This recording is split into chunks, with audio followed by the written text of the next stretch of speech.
Hello সবাইকে, welcome gardening project day 1-এ। আমার মুখে অনেক রোদ লাগতেছে দেখে আপনাদের মনে হইতে পারে যে অনেক মনে হয় গরম, আসলে তেমন না, বেশ ঠান্ডা। কারণ এখন নভেম্বর ডিসেম্বর টাইম, ভোরবেলা উঠেছি, এই কারণে একটু রোদ পাওয়া যাচ্ছে, বাট সাধারণত রোদ পাওয়া যাবে না সারাদিনে। সকালে উঠে আমি একটা বেড বানাইছি।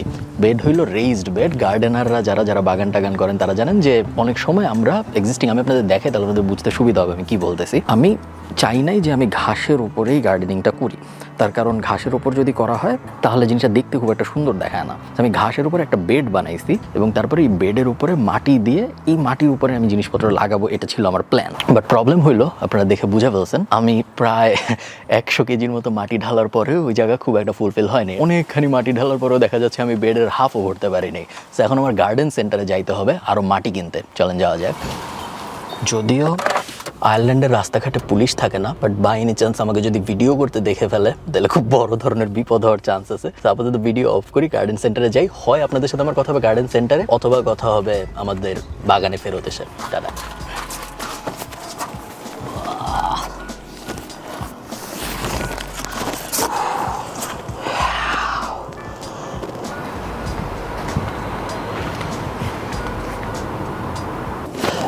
এক একটা প্রায় 80 লিটার, প্রায় না অ্যাকচুয়ালি 80 লিটার, 80 কেজি। গার্ডেন সেন্টারের মহিলাটা আমি যখন গাড়িতে উঠাচ্ছি তখন আমাকে বলছিল যে উনি হেল্প করবে নাকি, পরিচিত আমার। তো আমি তো খুব যে না আমি একাই পারবো, কোনো সমস্যা নেই। আমি 4টাই উঠাইছি, এখন আবার 4টা নামাচ্ছি। এখন আমি টের পাচ্ছি আমার হাতের মধ্যে একটু ব্যথা করতেছে, বাম হাতে স্পেশালি এই জয়েন্টটায়।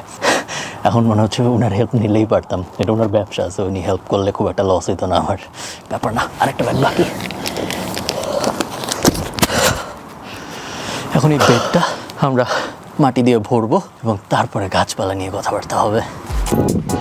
আমি আপনাদের অবস্থা জানি না, বাট আমাকে ছোটবেলায় কৃষি শিক্ষা ক্লাসে মাটির প্রকারভেদ খুব ডিটেইলে পড়ানো হয়েছে বলে আমার মনে হয় না, বা অ্যাটলিস্ট আমার মনে নেই। এবং এই কারণে মাটি যে কত কমপ্লিকেটেড একটা জিনিস, কত ডিফারেন্ট রকমের হয়, এ বিষয়ে আমার কোনো ধারণাই ছিল না। আমি ভাবতাম মাটি তো মাটি, যেটা পায়ের মধ্যে পড়ে থাকে, পায়ে লাগলে কাদা হয়ে যায়, ওই জিনিসটাকে মনে হয় মাটি বলে। সার বিষয়ে একটু ধারণা ছিল, আমি সবসময় ভাবতাম গোবরই মনে হয় মেইন সার। বাট গাছ লাগানোর জন্য যে এনপিকে বলে একটা ব্যাপার আছে, নাইট্রোজেন, পটাশিয়াম এবং সম্ভবত আরেকটা কিছু একটা এনপিকে বলে, আমি খুব বেশি জানি গাছপালা নিয়ে তা না। ওই ব্যাপারগুলোর জন্য যে কম্পোস্ট দরকার, এবং কম্পোস্ট মেইনলি যে আসে কিচেন ওয়েস্ট। আমরা রান্নাঘরে মনে করেন আপনি ডিম খেলেন, ডিমের যে খোসাটা ওটা আপনি ফেলে দিলেন, ওইটাই যে পচে তারপর মাটি হয়ে কম্পোস্ট হয়, এবং এই কম্পোস্ট আমরা টাকা দিয়ে কিনি। এই পুরো সাইকেলটার ব্যাপারে আমার কোনো ধারণাই থাকতো না যদি আমি গার্ডেনিং শুরু না করতাম। তো 4 প্যাকেট কম্পোস্ট কিন্তু আমাদের 32 ইউরো খরচ হয়েছে। তার আগে এই বেডটা বানাতে আমার অনেক কাঠ কিনতে হয়েছে, আমি আপনাদের দেখাই। সো এরকম কাঠের লগ কিনেছি আমি অনেকগুলা, এবং কাঠের লগ কিনতে আমার খরচ হয়েছে এখন পর্যন্ত, যদি আমি ভুল না করে থাকি, 50 ইউরোর আশপাশে। সো গার্ডেনিং ডেফিনেটলি আমি যেভাবে করতেছি এটা কোনো প্রফিটেবল কাজ না। এভাবে ব্যবসা করে আপনি কখনোই ইনকাম করতে পারবেন না, এটা কোনো ব্যবসা না, জাস্ট হবি। এবং হবি জিনিসটা খুব এক্সপেন্সিভ হয়। গার্ডেনিং করতে যে আমি বুঝতেছি গার্ডেনিং বেশ এক্সপেন্সিভ একটা জিনিস।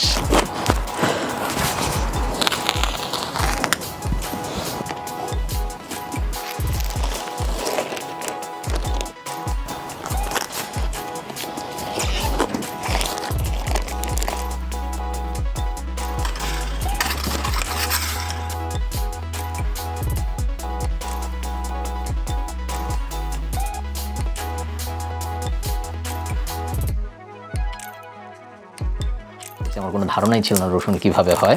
তো রসুন তো একটা পুরো বাল্ব, এবং এই বাল্বের ভিতরে অনেকগুলা ক্লোভ থাকে, আমরা জানি, ছোট ছোট ক্লোভ। ডিপেন্ডিং অন আপনার বাল্বের কোয়ালিটি কিরকম, রসুনের ক্লোভ একটা বাল্বের ভিতরে 5টা 10টা 15টা ক্লোভ থাকতে পারে। তো এই ক্লোভগুলা, এই ইন্ডিভিজুয়াল ক্লোভগুলা যেগুলো আপনারা দেখতেছেন, এগুলাকে আলাদা লাগাতে হয়। এই যে আমি একটা রসুন আলাদা করলাম, এই ক্লোভটা আমরা লাগাবো, এবং তারপর এটার থেকে আবার এরকম একটা বাল্ব হয়ে যাবে। 180 থেকে 200 দিনের মতো সময় লাগে, অনেকদিন সময় লাগে। তো আমি নভেম্বর ডিসেম্বরে যদি লাগাই, আমি সম্ভবত মে জুন এরকম সময় হারভেস্ট করতে পারবো। একবার হারভেস্ট করে যদি আমি রেখে দিই, রসুন যেহেতু খুব বেশি লাগে না, সো আশা করা যায় যতগুলো লাগাবো তা দিয়ে আমার এনাফ টাইম চলে যাবে। এবং যখন আমি একটা হারভেস্ট ব্যাচ উঠাবো, ওই ব্যাচের একটা আবার আমি এভাবে লাগাই দিব, একটা না অনেকগুলো লাগাই দিব। এবং থিওরিটিক্যালি সব যদি ঠিকঠাক মতো কাজ করে, তাহলে আমাদের আর কখনো রসুন কিনতে হওয়ার কথা না। এখন থিওরি আর বাস্তব জীবন এক না, সো হয়তো আসলে কিনতে হবে, বাট অ্যাটলিস্ট এটা হলো থিওরি।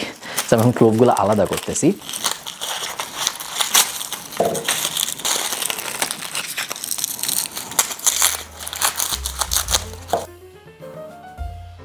আপনারা অনেকে জিজ্ঞেস করতে পারেন যে এইভাবে এরকম স্পেশাল কোনো রসুন না কিনে নর্মাল আমরা বাজারে যে রসুন পাই ওগুলো লাগাই দিলে হবে নাকি। বাংলাদেশের ক্ষেত্রে আমি ঠিক শিওর না, বিদেশে এটা হয় না, তার কারণ রসুনে স্প্রে করা হয় যেন রসুনের লংজিভিটি বাড়ে। সো সুপার মার্কেট টাইপ জায়গা আসার আগে রসুনকে স্প্রে করে দেয়, পেঁয়াজকেও স্প্রে করে দেয়। এই কারণে ওগুলা যদি লাগানো হয় বেশিরভাগ সময় ওগুলার থেকে খুব ভালো রুট ডেভেলপমেন্ট এবং শুট হয় না। বাংলাদেশের ক্ষেত্রে আমি ঠিক শিওর না, আপনারা এক্সপেরিমেন্ট করে দেখতে পারেন। সো রসুন অনেকগুলো পেয়েছি আমরা, দেখাই আপনাদের। এই রসুনগুলো আমরা এখন লাগাবো এবং পেঁয়াজের জন্য এক্স্যাক্টলি সেম প্রসেস। রসুন, পেঁয়াজ, আলু এগুলো সব একটার থেকে আবার পুরো বাল্ব হয়। পেঁয়াজ আপনি দুইভাবে লাগাইতে পারেন। এক হলো আপনি পেঁয়াজের সিড যে বীজ ওটা লাগাতে পারেন এবং তারপর ইভেনচুয়ালি এরকম একটা জিনিস হবে। আর এটা হলো ডাইরেক্ট এগুলোই কিনতে পাওয়া যায়, এগুলোকে বলা হলো বাল্ব, অনিয়ন বাল্ব। এবং লাগানোর প্রসেস এক্স্যাক্টলি সেম, এভাবে লাগাই ফেললে আস্তে আস্তে বড় বাল্ব হয়ে যাবে। পেঁয়াজ হতেও আমি যতদূর জানি প্রায় 150 দিনের মতো লাগে। সো এটাও আমি যদি এখন লাগাই আমার হারভেস্ট করতে করতে মে মাস হয়তো এসে যাবে। পেঁয়াজ এবং রসুন লাগানোর প্রসেস এটা, আমি এখানে ফিতা রাখছি তার কারণ হিসাব করে করে লাগাইতে হবে। পেঁয়াজ লাগানোর সিস্টেম হইল গিয়ে ডেপথ হবে 5 ইঞ্চি এবং উইথ হবে 10, ডেপথ হবে 5 সেন্টিমিটার, উইথ হবে 10 সেন্টিমিটার। সো দুইটা পেঁয়াজের মাঝখানের গ্যাপ থাকবে 10 সেন্টিমিটার। পেঁয়াজ যেতে হবে মাটির 5 সেন্টিমিটার গভীরে। আর রসুনের ক্ষেত্রে আমার গভীরতা হবে 2 সেন্টিমিটার। সো খুব বেশি গভীরে যাবে না, বাট উইথ আবার বেশি, কারণ আপনারা বুঝতেই পারতেছেন এই পেঁয়াজটাই খালি বড় হবে কিন্তু এই রসুনটা একটা পুরো বাল্ব হয়ে যাবে। সো এই রসুনটার বেশি জায়গা দরকার বাল্ব বানানোর জন্য, এই পেঁয়াজটার অত জায়গা দরকার না। সো আমি এখন সব নিয়ে আবার গার্ডেনে যাব এবং আমাদের বেডের ভিতরে পেঁয়াজ এবং রসুন লাগায় ফেলবো।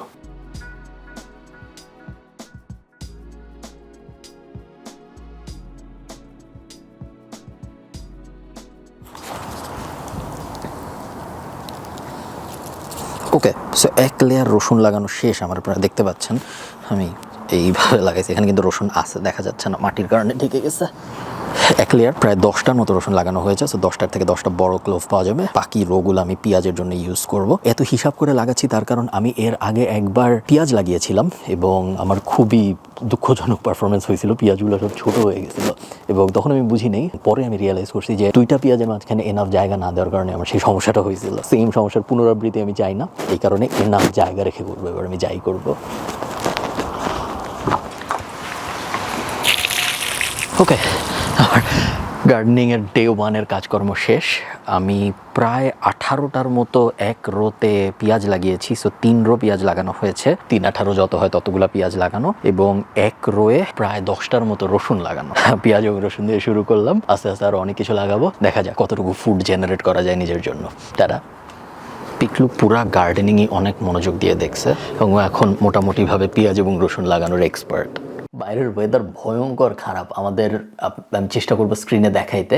আমি অনেকদিন বাংলাদেশে থেকে যখন আইল্যান্ডে ফেরত আসছি গাড়ির উপর থেকে বরফ ঘষে ঘষে উঠাইতে হয়েছে। আপনারা যারা আমাকে ইনস্টাগ্রামে ফলো করেন আপনারা হয়তো আগেই দেখছেন। আমার সাথে একটা ডিমের বাক্স, এই বাক্সটা আমরা একটা কাজে ইউজ করবো। আপনারা দেখতে পাচ্ছেন আমার হাতে আছে আলু, আপনারা সবাই আলু চিনেন। আমরা আজকে আলুর একটা মজার জিনিস করব, যেই প্রসেসটার নাম হইল cheating. So CHI, normal cheating না যেগুলো আপনি আপনার জামাই বা বউয়ের সাথে করেন ওইটা না, আমি যে চিটিং এর কথা বলতেছি এটা হলো CHITT, cheating. Cheating is nothing but a process of আলুর শিকড়টাকে একটু বড় করে। আলু আপনারা যারা অনেকদিন বাসায় রেখে দিচ্ছেন আপনারা হয়তো জানেন বা খেয়াল করছেন যে আলু যখন বাসায় অনেকদিন রেখে দেওয়া হয় তখন আলুর বডির থেকে এরকম গাছের মতো বের হয়।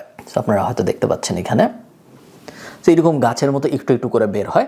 এটা যখন আপনি অনেক দিন রেখে দেবেন একটা অন্ধকার বাট ঠান্ডা জায়গায়, আইডিয়ালি এরকম একটা বাক্সের ভিতরে, তখন এটা খুব তাড়াতাড়ি বড় হয়। মোটামুটি 4 সপ্তাহের মতো সময় লাগে এবং এটা অনেকখানি বড় হয়ে যাবে। এটাকে অনেকে পটেটোজ আইও বলে, কারণ আলুর চোখের মতো একটা ব্যাপার। আলু কিন্তু সিড থেকে হয় না। আলুর হওয়ার সিস্টেম হলো এই আলুটা যদি আমি ঠিকঠাক মতো চিটিং করে শিকড়টা আর একটু বড় করে গাছটা আর একটু বড় করে এটাকে যখন আমি মাটিতে লাগাবো তখন এই আলুটার থেকেই আবার 4-5টা করে আলু হবে। অনেকটা রসুন পেঁয়াজের বাল্বের মতো। পেঁয়াজের ক্ষেত্রে একটা পেঁয়াজ থেকে তো একটা হয়, বাট রসুন কিন্তু একটা ছোট্ট কোয়ার থেকে আবার পুরা রসুন হয়ে যায়। সো আমরা এখন চিটিং করব। আমি আলুগুলা বের করে এখানে ভিতরে করে করে রেখে দিচ্ছি, তেমন মানে আহামরি কোনো জটিল ব্যাপার না এবং এই বাক্সের মধ্যেই হইতে হবে এমনও কোনো বিষয় নেই। মোটামুটি যে কোনো, মূল গোলটা হলো অন্ধকার ঠান্ডা জায়গায় রাখা, এটা হলো আমাদের মূল গোল। তেমন কোনো এছাড়া আহামরি কোনো সায়েন্স নেই এটার ভিতরে যে এইভাবে করতে হবে বা ওভাবে করলে ভালো হয় এরকম কোনো ব্যাপার স্যাপার নাই। দেখা যাক কীরকম হয়। আমি এটা এরকম করে এভাবে চিটিং করে প্রায় এখন হলো ফেব্রুয়ারির শুরু হলো মাত্র, জানুয়ারি শেষ হয়ে গেছে, ফেব্রুয়ারির প্রথম সপ্তাহ থেকে আমি চেষ্টা করব মার্চের মাঝামাঝি পর্যন্ত চিটিং করতে। তারপরে মার্চের মাঝামাঝিতে আমি যদি দেখি এনাফ শিকড় বের হয়ে গিয়েছে তাহলে আমি এইটা ট্রান্সপ্লান্ট, যেটার মানে হলো মাটিতে পুঁতে ফেলা, সো মাটিতে পুঁতে ফেলার কথা আমি তখন ভাববো। তার আগ পর্যন্ত চিটিং হইতে থাকবে। ইউনো কোনো দিন আপনার ঘুম ভাঙবে, you wake up and you feel like doing nothing, কিছুই করতে ইচ্ছা করে না। আজকে ওইরকম একটা দিন, কেন জানি ঘুম থেকে ওঠার পর আমার কিছুই করতে ইচ্ছা করতেছে না। আমি তেমন কিছু করিও নাই আসলে, টিকলো নিচে বসে আছে। বাট আমাদের কিছু স্ট্রবেরি প্ল্যান্ট অর্ডার দিয়েছিলাম আমি, যেগুলা একটু আগে ডেলিভারি আসছে। এবং স্ট্রবেরি প্ল্যান্ট যেহেতু ডেলিভারি আসছে, মাকলো এখানে শুয়ে আছে, যেহেতু স্ট্রবেরি প্ল্যান্ট ডেলিভারি আসছে, সো স্ট্রবেরি প্ল্যান্টের প্ল্যান্টেশন ভাবলাম আমি আজকে করে ফেলি এভাবে না রেখে দিয়ে, এবং ওই প্রসেসটা আপনাদের দেখাই। স্ট্রবেরির প্ল্যান্ট অনেকভাবেই কেনা যায়। প্রাইমারি যে দুইটা উপায় বেশিরভাগ মানুষ কিনে সেটা হলো সিড। বেশিরভাগ প্ল্যান্টের মতোই আপনি চাইলে স্ট্রবেরির সিড বা বীজ কিনতে পারেন এবং তারপর ওটা মাটিতে লাগাইতে পারেন, ওখান থেকে স্ট্রবেরি হইতে পারে। স্ট্রবেরি কিন্তু একটা পেরেনিয়াল প্ল্যান্ট। পেরেনিয়ালের বাংলা হইল বহুবার্ষিক, মানে হলো কিছু গাছ আছে যেগুলো আপনি একবার লাগাবেন, একবার দুইবার ফলন হবে, 1 বছরের পর নাই হয়ে যাবে গাছ। যেমন ধরেন শশা ফর এক্সাম্পল, আপনি লাগাবেন, একটা ফলন হবে, মেবি 2টা ফলন হবে, তারপরে শশা গন। স্ট্রবেরি ওরকম না, স্ট্রবেরি আপনি একবার লাগাবেন 10, 20, 30 বছর যদি আপনি ঠিকঠাক মতো আপনার গাছ রাখতে পারেন, সারা জীবনই আপনাকে ফলন দিতে থাকবে। এই কারণে স্ট্রবেরিকে বলা হয় পেরেনিয়াল প্ল্যান্ট। আমি যেভাবে কিনেছি স্ট্রবেরি সেটা হলো আমি এইরকম একটা জায়গায় সিড অর্ডার না দিয়ে, এটাকে বলা হলো বেয়ার রুট স্ট্রবেরি। আমি ঠিক শিওর না বাংলাদেশে এটাকে কি বলে বা বাংলাদেশে আদৌ এভাবে পাওয়া যায় নাকি, বা সিড দিয়েই কিনতে হবে। মূলত অনেকটা আপনারা ছোটবেলায় কলম করার বিভিন্ন জিনিস পড়ছেন না, যে একটা গাছের ডাল থেকে কলম হবে, অনেকটা থিওরিটিক্যালি সিমিলার। বাট এটা যেটা হয় সেটা হলো কিছু কোম্পানি আছে আয়ারল্যান্ডে এবং পৃথিবীর বেশিরভাগ জায়গায় আছে যারা স্ট্রবেরি শিকড় হওয়ার পরে, ছোট ছোট গাছের শিকড় হওয়ার পরে ওগুলোকে শুকায় রেখে দেয় এবং তারপরে অর্ডার আসলে বেচে। সো এইগুলো সব ছোট ছোট গাছ যেগুলা গত বছর হয়েছিল, তারপর ওনারা মাটি থেকে উঠাইছে ছোট অবস্থায় এবং তারপরে ওভাবে রেখে দিছে, পেঁচায় পেঁচায় রেখে দিছে। এবং এখন যখন মানুষ অর্ডার দেয় তখন ওরা ডেলিভারি দেয়। সিড থেকে শুরু করার থেকে এরকম বেয়ার রুট স্ট্রবেরি শুরু করার সুবিধাটা হলো, বেয়ার রুট স্ট্রবেরি তাড়াতাড়ি হবে একটু, অলরেডি রুট হয়ে আছে। সিড থেকে জার্মিনেট হইতে কিন্তু আমি অনেক বাংলা টার্ম, এক্স্যাক্ট বাংলাগুলো আমি ঠিক জানি না, মানে বীজগুলা জার্মিনেশন মানে হলো সিড থেকে যখন গাছটা বের হয়, তো ওই প্রসেসটা হইতে কিন্তু একটা হাই টেম্পারেচার লাগে। আপনি চাইলেই একটা সিড মাটিতে, এটা বিদেশি প্রবলেম, যেসব দেশে একটু ঠান্ডা বেশি, আমি চাইলেই এখন একটা টমেটো সিড মাটিতে ফেলে রাখলে ওটা থেকে কিন্তু গাছ হবে না। তার কারণ টমেটো সিড থেকে গাছ বের হইতে 20 ডিগ্রি 21 ডিগ্রির মতো টেম্পারেচার লাগে, এবং আমাদের আগামী 2-3 মাসে 20 থেকে 21 ডিগ্রি টেম্পারেচার কোনোদিন হওয়ার কোনো সম্ভাবনা নাই। ওই রকম প্রবলেমগুলোকে ট্যাকেল করতে এই বেয়ার রুট বা পেঁয়াজের ছোট সিড না লাগায় ছোট বাল্ব লাগানো, এই মেথডগুলো কাজ করে। সো আমরা এখন যেটা করবো, যেহেতু এটা মাত্র ডেলিভারি আসছে, আমি কিন্তু বক্স থেকে এটা জাস্ট বের করছি, আর কিছু করি নাই। সো আমরা ফার্স্টে কাটবো, কাটার পরে এখানে অনেকগুলো আছে। সবসময় যেই নার্সারি থেকেই আমি অর্ডার দিই, আমি দেখছি যে ওনারা সবসময় অনেকগুলো এক্সট্রা দিয়ে দেয়। 2টা কারণে, এক হলো এগুলো সম্ভবত অত দামি জিনিস না, সো এক্সট্রা দিতে ওনাদের তেমন একটা গায়ে লাগে না। আর 2 হলো সব কয়টা লাগানোর পরে সব কয়টা ভালো রেজাল্ট দেয় না, যেহেতু এগুলো অনেক দিন এভাবে প্যাকেট অবস্থায় পড়েছিল বেয়ার রুট হয়ে। সো একটা চান্স আছে যে এর অনেকগুলো আমি যখন মাটিতে লাগাবো ঠিকমতো আর ফলবে না। সো ওই প্রবলেমটাও যেন মানুষের না হয়, এই কারণে চেষ্টা করে সব নার্সারি কয়েকটা এক্সট্রা দিয়ে দিতে। আমরা প্রথমে যে কাজটা করব সেটা হলো, এটা যেহেতু অনেক দিন ধরে, অ্যাটলিস্ট 1 বছর তো হবে ও শুকনো অবস্থায় আছে, সো আমরা ওকে প্রথমে পানিতে ভিজাবো কিছুক্ষণ, বাই কিছুক্ষণ আই মিন লাইক 1 ঘন্টার আশপাশে আমি ওকে পানিতে ভিজায় রাখবো। তেমন মানে আহামরি দেখতে কিছু না, আপনারা দেখলেই বুঝবেন। আমি দেখাচ্ছি আপনাদের 1 সেকেন্ড। হ্যাঁ, এরকম দেখতে। তো বেসিক্যালি নর্মাল সিড, নর্মাল শিকড় যেরকম হয় গাছে সেরকম, এবং একটা এরকম। আমরা দেখি কয়টা পাইছি, একটা। আমার এখানে কিন্তু পানি আছে, আপনারা ফ্রেমের বাইরের জন্য দেখতে পাচ্ছেন না। একটা টাইম ছিল যখন আমি গার্ডেনিং টাইপ জিনিসপত্র করি নাই, গাছগুছের প্রতি আমার তো আগ্রহ হয় নাই, মাটি ধরতে বা এই টাইপ জিনিসপত্র করতে আমার খুবই বিরক্ত লাগতো। ইনফ্যাক্ট আমি গ্লাভস পরা ছাড়া মাটি ধরতামও না। বাট 1 বছরের মতো গার্ডেন ট্রেনিং করার পর, স্পেশালি গত বছরে আমি যখন অনেক কিছু ফলাইছি, আপনারা যারা আমাকে ইনস্টাগ্রাম ফলো করছেন তারা দেখছেন, তারপরে থেকে আমার ওই জিনিসটা চলে গেছে। এখন আমার মাটি টাটি ধরতে ভালোই লাগে, আমি অনেক নেচারের ক্লোজে চলে আসছি বলে আমার মনে হয়। আমি জানি না আসলে কি হয়েছে, অ্যাকচুয়াল যারা ফার্মিং টার্মিং করে বা অনেক কিছু ফলায় তারা হয়তো আমার এই কথা শুনে হাসবে, বাট আমি আমার কি হয়েছে আমার পার্সপেক্টিভ থেকে ওইটা বললাম। তো আমরা এখন পানিতে এগুলো ভিজিয়ে রাখবো। একটা আমি মনে হয় 5টা অর্ডার দিয়েছিলাম, বাট অ্যাকচুয়ালি দিয়েছে কয়টা আমি জানি না। সো আমরা এটা টেস্ট করবো, চেক করবো, এখন একসাথে গুনবো আমি এবং আপনি মিলে। সো একটা গেল, উই হ্যাভ 2টা, তারপরে এটা সম্ভবত 2টা, বাট আমি ঠিক শিওর না। সো আমি এটাকে একটাই ধরতেছি। 3টা। যখন রুট এরকম থাকে তখন বেশি নাড়াচাড়া করলে ছিঁড়ে টিড়ে যায়, যে নাড়াচাড়া না করাই ভালো। এমন না যে কিছু রুট ছিঁড়ে গেলে খুব বড় ধরনের সমস্যা হবে, তা আসলে না, বাট তারপরেও যদি আপনি না দরকার হয় তাহলে না করাই ভালো। সো এখানে আমরা দিয়েছি 4টা, এখানে আরও 2টা আমি দেখতে পাচ্ছি, 5টা, 6টা এবং আরও কিছু আছে। সো এটা হলো 7 নম্বর, 7টা। আর কি আছে? না, আর নাই। সো আমি 5টা অর্ডার দিয়েছিলাম, আমার কাছে 7টা আসছে, 2টা এক্সট্রা আসছে। এখন এই জিনিস মাটিতে ভিজানো থাকবে। আমি সকালবেলা উঠে এই জিনিস করতে বসা উচিত হয় নাই। হ্যালো, দুপুর হয়ে গেছে এবং আমি আমার ব্যাকইয়ার্ডে দাঁড়ানো। শুধু আমি একা না, আমার সাথে সঙ্গীরাও আছে। জানি না আপনারা দেখতে পাচ্ছেন নাকি, মাকলু এবং এদিকে কোথাও পিকলু আছে, এই যে। তো আমার ক্যালকুলেশন একটু ভুল ছিল। টোটাল আসলে 9টা স্ট্রবেরি প্ল্যান্ট হয়েছে আমাদের। সো 5টা কিনেছিলাম, 9টা পেয়েছি। সম্ভবত 5-6 ইউরোর মতো খরচ হয়েছে, আমার এক্স্যাক্টলি মনে নেই। এবং প্রত্যেকটাকে পানি দিয়ে আমি 1 ঘন্টা ভিজায় রাখার পরে মাটি ভিতরে প্ল্যান্ট করেছি। এবং দেখতে জিনিসটা খুবই স্যাড এই মুহূর্তে, বাট এরকম থাকবে না। বেয়ার রুট প্ল্যান্ট, আমি যেটা ইউটিউব ভিডিও, স্ট্রবেরি আমিও এবার প্রথম লাগাচ্ছি। আমি ইউটিউব ভিডিও দেখে যা বুঝলাম সেটা হলো শুরুতে দেখতে এরকমই থাকে, একটু স্যাড, বাট সবসময় এরকম থাকে না। আস্তে আস্তে এটার ইমপ্রুভমেন্ট আসবে। এই মুহূর্তে 9টা দেখতে এরকম। আমি আপনাদের দেখানোর জন্য এগুলো বাইরে আনছি, বাট বাইরে রাখবো না, কারণ আমাদের এখনও বরফের সিজন শেষ হয়নি এবং বরফে গাছ মরে যাবে।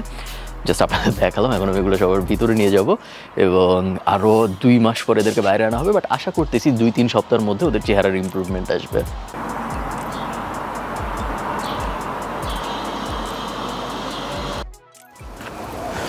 আলো আধারির মধ্যে আপনারা আমাকে দেখবেন। খুবই সুন্দর ওয়েদার, যদিও এখনো ফেব্রুয়ারি। আজকে কোনো একটা কারণে অনেক রোদ উঠেছে এবং আজকে আমরা একটা স্পেশাল জিনিস করব, সেটা হলো আমরা কিছু সিড লাগাবো এবং একটু সাইন্টিফিক হবে এই ভিডিওর পার্টটা, কারণ আমি কিছু জিনিস আপনাদের দেখাবো যেগুলো আমিও যে খুব বেশি জানি এরকম না, বাট ইন্টারেস্টিং। আমার কাছে একটা জিনিস আছে, এটাকে বলা হলো সিড মডুলার ট্রে, বা বাংলায় বলে সিড ট্রে। আপনারা বাংলা করে নেবেন, সিড লাগানোর ট্রে আর কি। এই সাইজের এবং 72টা খোপ আছে এটার ভিতরে। এটার ভিতরে আমরা সিড লাগাবো। এটার ভিতরে না লাগায় ডাইরেক্ট মাটিতে ফেলে দিচ্ছি না কেন? 2টা কারণ। প্রথম কারণ হলো বাইরের ওয়েদার এখনো ভালো না, এখন ফেব্রুয়ারি মাস। সো এটা আমার স্পেসিফিক, বা বিদেশে যারা থাকেন তাদের স্পেসিফিক, ঠান্ডার দেশে যারা থাকেন তাদের স্পেসিফিক প্রবলেম, যে বাইরে যদি এখন আমি সিড লাগাই, সিড জার্মিনেট করবে না বা সিড থেকে গাছ বের হবে না, তার কারণ বাইরের টেম্পারেচার ভালো না। বাট আমি যদি এই মডুলার ট্রের ভিতর লাগাই, মডুলার ট্রেটা ঘরের ভিতরে রাখি, বাইরের থেকে ঘরের টেম্পারেচার যেহেতু 10-15 ডিগ্রি বেশি, চান্স আছে বেশিরভাগ সিড ঘরের ভিতরে জার্মিনেট করবে যদি এটার ভিতরে রাখি। সব জার্মিনেট করবে তা না, কারণ ঘরের ভিতরেও ঠান্ডা এবং কিছু কিছু সিড আছে যেগুলোর একটা স্পেসিফিক টেম্পারেচার না হলে সেগুলো কখনো জার্মিনেট করে না। আমার এখানে একটা জিনিস উড়ে যাচ্ছে। সো ঘরের ভিতরেও কিছু কিছু সিড জার্মিনেট নাও করতে পারে, বাট জেনারেলি বলতেছি এটার ভিতরে যদি লাগাই তাহলে ঘরের ভিতরে জার্মিনেট করার চান্স একটু বেশি। আমরা সিডের ব্যাপারে আরও কিছু জিনিস বুঝবো, বাট তার আগে আপনাদের আমার সিড কালেকশনও দেখাবো। বাট তার আগে আমরা এই জিনিসটা মাটি দিয়ে ভরি। আরেকটা জিনিস আমি আপনাদের বোঝাই, এটা কিন্তু আমরা নর্মাল মাটি দিয়েও ভরতে পারি, বাট নর্মাল মাটি দিয়ে আমরা ভরবো না, আমরা সিড কম্পোস্ট বলে একটা জিনিস আছে, ওইটা দিয়ে এটা ভরবো। তার কারণ এই আমার এখানে সিড কম্পোস্ট রাখা। সিড কম্পোস্ট এক ধরনের মাটি, বাট এই মাটির স্পেশালিটি হইলো এই মাটির ভিতরে নিউট্রিয়েন্ট কম থাকে এবং মাটির ঘনত্ব খুব কম থাকে। সো মাটি খুব মিহি টাইপ মাটি হয়। মিহি টাইপ মাটি কেন লাগবে? কারণ সিড মাটি ভেদ করে উপরে উঠবে। যদি মাটি অনেক হেভি হয়, ধরুন মোটা মোটা মাটি বা হেভি মাটি, মোটা মোটা চাকা টাইপ মাটি, তাহলে সিড কিন্তু ভেদ করে উপরে উঠতে পারবে না। মিহি মাটিকে বলা হয় সাধারণত সিড পটিং মাটি। সিড লাগানোর জন্য এই ধরনের মাটি হইলে ভালো হয়। আরেকটা খুব ইন্টারেস্টিং জিনিস, আমি জানি না আপনারা জানেন নাকি, সিডের বা একটা বীজের বের হইতে কিন্তু কোনো মাটি আসলে লাগে না। আপনি যদি খড়কুটার মধ্যে বা ইভেন অনেকে নারকেলের মধ্যে, ইংরেজিতে যেটা বলে পিট, ওটার মধ্যে অনেকে সিড লাগে এবং সিড কিন্তু তারপরে বের হয়। কারণ সিড বের হওয়ার জন্য মূলত লাগে হলো পানি এবং আলো। সব সিডের আবার আলোও লাগে না, বাট পানি লাগে এবং ময়েস্ট একটা মানে এটা স্যাঁতস্যাঁতে একটা এনভায়রনমেন্ট লাগে একটা সিডের বের হওয়ার জন্য। মাটির থেকে আসলে সিড স্টেজে কোনো পুষ্টি নেয় না। সিডের যে শেলটা, সিডের চারদিকে যে শক্ত আবরণটা, ওইটাকে খেয়েই ভিতর থেকে সিড বের হয়। সো সিড বের হওয়ার জন্য যে নিউট্রিশন দরকার সেটা সাধারণত সিডের বডির ভিতরেই থাকে। এবং এই কারণে অনেকে দেখবেন, আমি দেখি মসের ভিতরে অনেকে সিড ফলায়, অনেকে নারকেলের ওই যে খোসাটার ভিতরে সিড ফলায়, কারণ সিড ফলানোর জন্য মাটি জরুরি না। বাট একবার যখন সিড ফলে যাবে তখন ওই সিডের অবশ্যই আলো এবং নিউট্রিশনাল মাটি, তো সার দেওয়া মাটি বা ভালো মাটি দরকার হবে, না হলে ওই সিড বড় হবে না। বাট সিডের জন্মানোর জন্য সবসময় মাটি লাগে না। তো আমরা এখন এটা ভরি এবং তারপরে আমি আপনাদের সিড দেখাবো।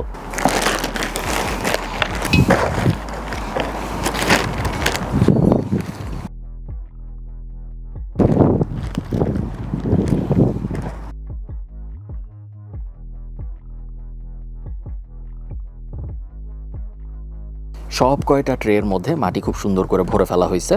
এখন আমরা ভিতরে যাব এবং ভিতরে যাই, কারণ এখানে আপনারা দেখতেই পাচ্ছেন একবার আমার মুখে অনেক আলো পড়তেছে, আবার আমার মুখে কোনো আলো পড়তেছে না। সো কোনো ঠিক ঠিকানা নেই। আমরা এখন ভিতরে যাব। ভিতরে যেয়ে আমি আপনাদের সিড বিষয়ে আরও কিছু জ্ঞান দিব। আমরা অ্যাকচুয়ালি কিছু সিড লাগাবো। গাছ লাগানোর ব্যাপারটা অনেক থেরাপিউটিক। আমি জানি না আপনারা জানেন না, আপনারা যারা গাছ টাছ লাগান আপনারা হয়তো রিলেট করতে পারবেন। ভয়ঙ্কর ধরনের থেরাপিউটিক। সো আমার যখন কোনো কিছু চিন্তা করতে হয় আমি চেষ্টা করি যদি পসিবল হয় গাছ লাগাইতে, কারণ গাছ লাগানোর সময় কেন জানি আমার চিন্তা ভাবনা অনেক কিছু চিন্তা করতে পারি। ইন্টারেস্টিংলি এই সেম জিনিসটা না প্লেট ধোয়ার সময়ও আমার সাথে হয়, ডিশ ক্লিনিং টাইপ জিনিসপত্রের সময়। এবং খুব বেশিরভাগ মানুষের সাথেই, মানুষ যখন গোসল করে তখন তাদের সাথে এই ব্যাপারটা হয়। তো সিমিলার টাইপ ফিল হবে আপনাদের যখন আপনারা অনেক গাছ টাছ লাগাবেন। আপনাদের একটু পিকলুকে দেখাই আবার। আমি যখন বাইরে আসি তখন আমি পিকলুকেও ছেড়ে দিই বেশিরভাগ সময়। ছেড়ে দিলেও একটা হার্নেস লাগায় রাখি, কারণ আমি চাই না প্রতিবেশীর বাসায় লাভ দিয়ে চলে যাক এবং তারপর ঝামেলা হোক। ঝামেলা মানে আবার আনতে যাওয়ার ঝামেলা, তেমন কোনো ঝামেলা নেই। সো ওর জন্য একটা ভালো এক্সপিরিয়েন্স হয় যখনই আমি গাছ লাগাইতে আসি। চলেন ভিতরে যাই। ওকে, ভিতরে চলে আসছি এবং গ্লাভস খুলে ফেলছি, কারণ এই প্রসেসের এই পার্টটুর জন্য হাত ইউজ করতে হবে। আমি আপাতত 10টা সিড সিলেক্ট করেছি। সিডের এরকম প্যাকেট আপনারা দেখতে পাচ্ছেন। এমন কোনো সিড নাই যা আমি খাই এবং আমি কিনি নাই। টমেটোর থেকে শসার থেকে শুরু করে মরিচ পেঁয়াজ এমন কিছু নাই যা আমি খাই, ওগুলো আমি এবছর কিনি নাই লাগানোর জন্য। বাট বেশিরভাগই এখনও লাগানো সম্ভব না, কারণ মাত্র ফেব্রুয়ারি মাস চলতেছে। আমি 10টা সিড টাইপ সিলেক্ট করছি যেগুলো আমি এই মাসে লাগাবো এবং লাগাবো এভাবে। সো আপনারা যারা একটু দূরে আছেন, আমি জানি ক্যামেরার অ্যাঙ্গেল খুব একটা ভালো হয় নাই, রোদ টোদ এবং এই জিনিসটা আমি উপরে যাবো না। সো আমি সুন্দর কোনো লাইটিংয়ের সেট আপও করিনি। এইখানে আমার সামনে যে জিনিসটা আছে সিড মডিউলটা, এটা 72টা ঘর আছে এবং এইভাবে 6টা এবং এইভাবে সম্ভবত 6, 12, 72, সো এইভাবে 12টা। সো আমি এভাবে লাগাবো এবং আমি চেষ্টা করব একই সিড 6টা করে লাগাতে, কারণ আমি জানি না যে সব কটা জার্মিনেট হবে নাকি। বেশিরভাগ সময় সব কটা জার্মিনেট হয় না, স্পেশালি আমার মতো ওয়েদারে যারা থাকেন, যাদের ওয়েদার আরও খারাপ, তাদের তো সব কটা হবেই না। বাট ইভেন যারা বাংলাদেশে থাকেন তাদেরও সব কটা হবে না, কারণ সিডের কোয়ালিটিতে কেউই 100% গ্যারান্টি দেয় না। বাংলাদেশি কোম্পানিও দেয় না, বিদেশি কোম্পানিও দেয় না। কোনো কোনো সিড খুব ভালো পারফর্ম করে, কোনোটা করে না। কিছু গাছ আছে যেগুলোর সিড সবসময় অনেক ভালো করবে। আরেকটা ব্যাপার মাথায় রাখবেন, সব গাছ আপনার এত দরকার নেই। যেমন ধরেন কথার কথা, আপনার 12টা মরিচ গাছ দরকার নেই, তার কারণ একটা মরিচ গাছ থেকেই অনেক মরিচ হবে। আবার আপনি যদি ধনেপাতা লাগান তখন একটা ধনেপাতা বা 10টা ধনেপাতা গাছে এনাফ না, কারণ আপনার অনেক ধনেপাতা লাগবে। সো তখন আপনার দেখা যাবে 18টা বা 24টা ধনেপাতা গাছই লাগতেছে। সো ওইটি হিসাব করে নেবেন। টমেটো গাছ যেরকম অনেক দরকার নাই, 5টা বা 10টা হইলেই হয়তো আপনার পুরো বছরের টমেটোর মোটামুটি কাভার হয়ে যাবে। বাট শশা গাছের ক্ষেত্রে আমাদের প্রত্যেকটা গাছ আসলে আলাদা। সো শশা গাছের ক্ষেত্রে যেরকম শশা যেহেতু একবার ফলন দিয়ে মরে যায়, তো শশা গাছের ক্ষেত্রে আবার আপনার কিছুদিন গ্যাপ দিয়ে লাগাইতে হবে যদি আপনি চান পুরো বছর আপনি আপনার নিজের শশা খাবেন।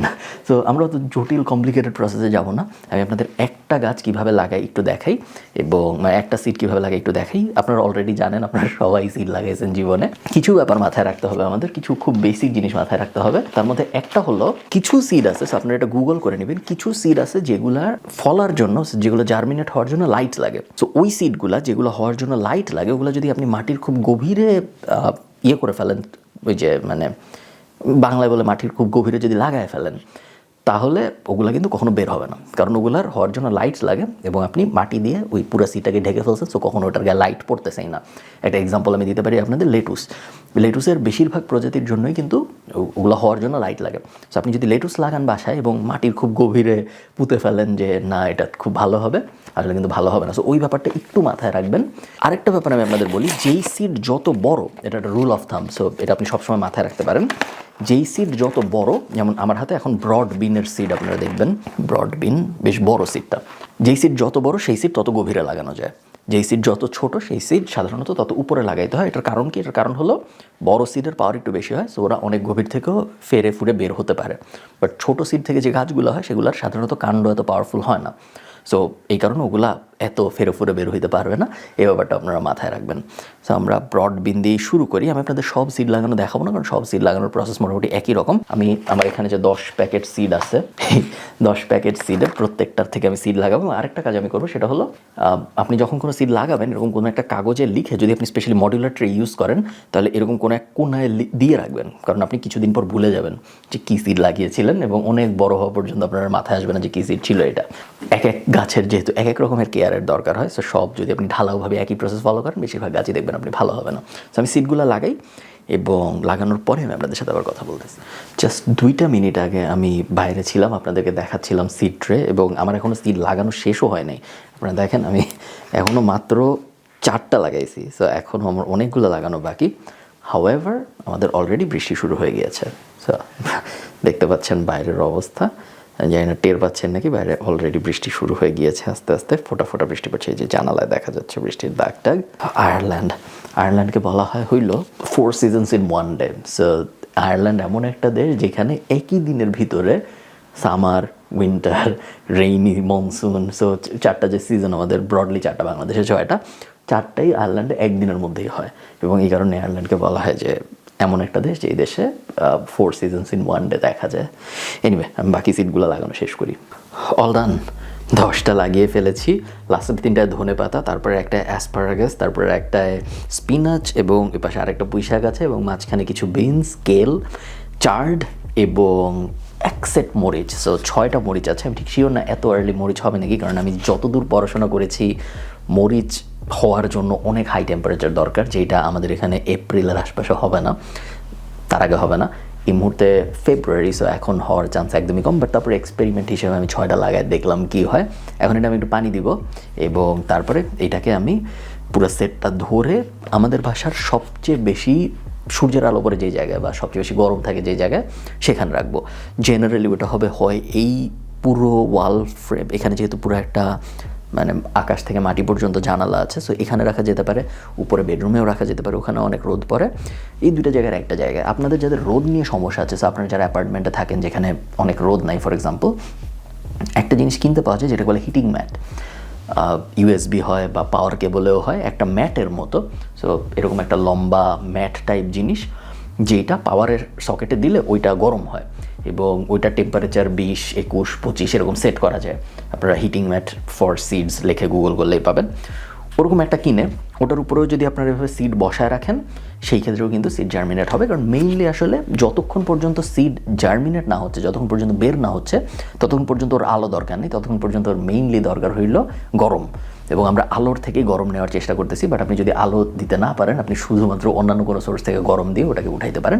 একবার ওঠার পরে অবশ্যই ওর আলো দরকার হবে, বাট তার আগে দরকার হয় না। সো আমি এটা পানি দিয়ে এরকম একটা জায়গায় রেখে দিচ্ছি। আজকের পর্যন্ত আপডেট এতটুকুই।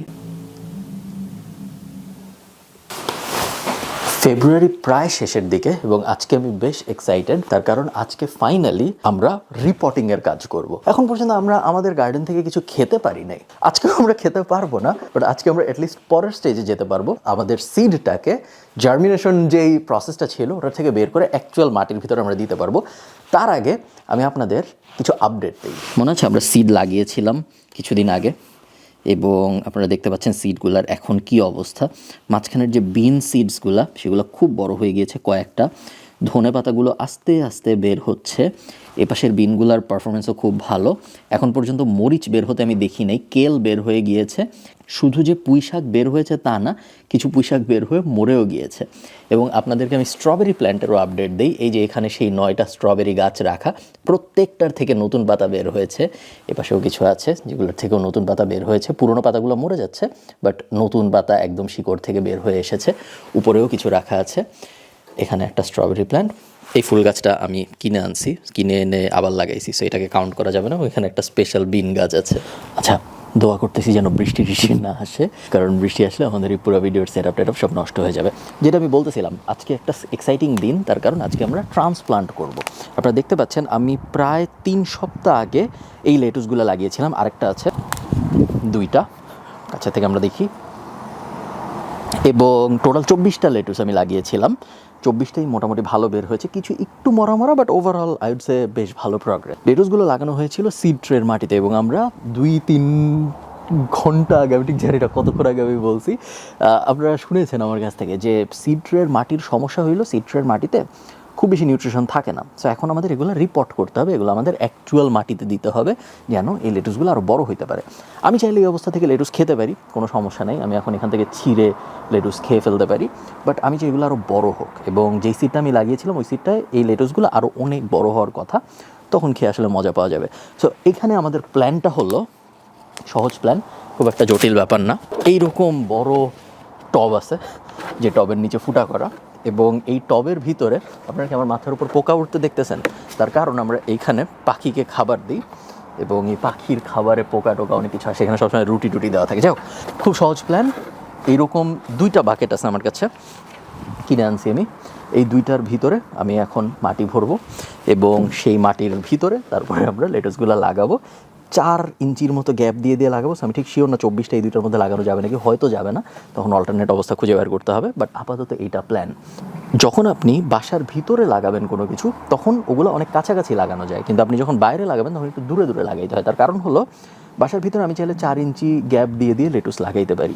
আমি যদি বাসার বাইরে নেচারের মধ্যে, সো এই যে বাইরের এই ব্যাকইয়ার্ডের ভিতরে আমি যদি লেটুস লাগাইতে যেতাম, তাহলে আমার আরও বড় গ্যাপ দিতে হতো। তার কারণ ন্যাচারাল জায়গায় গাছের যখন শিকড়ে ফাইট করতে হয় নিউট্রিশনের জন্য, তখন ওদের একটু বড় জায়গা লাগে যেন ওরা সুন্দর মতো ফাইট করতে পারে। ঘরের ভিতরে যখন থাকে কোনো একটা গাছ, তখন ওকে এমনিতেই এত আরামে রাখা হয়, সুন্দর টেম্পারেচারের ভিতরে, সুন্দর একদম কন্ট্রোলের ভিতরে, যে ওর আসলে নিউট্রিশনের জন্য অত মারামারি করা লাগে না।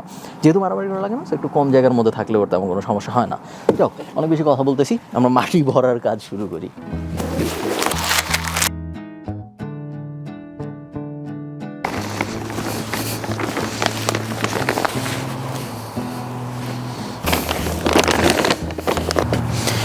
এত বড় ট্রে হয়তো লাগতো না। আমি গত বছর যখন লেটুস ফলিয়েছি, আমি এর থেকে অনেক ছোট একটা টেরাকোটা পটে, আমি দেখাই, এই সাইজের একটা পটে আমি গত বছর লেটুস ফলিয়েছিলাম। বাট গত বছর আমি খুব একটা সিরিয়াসভাবে লেটুস বা অন্য কোনো কিছুই ফলাইনি। এবছর যেহেতু বেশ সিরিয়াসভাবে করার চেষ্টা করছি, এই কারণে বড় করে করছি যাতে অনেক ফলন হয়। ওকে, আমার কাজ মোটামুটি শেষ। আমার এখানে মাটি সহ পুরা বড় বড় টবটা রেডি, এবং এখন আমি লেটুসগুলোকে বের করব ওর মাটি সহ, এবং এখানে পট করার চেষ্টা করব।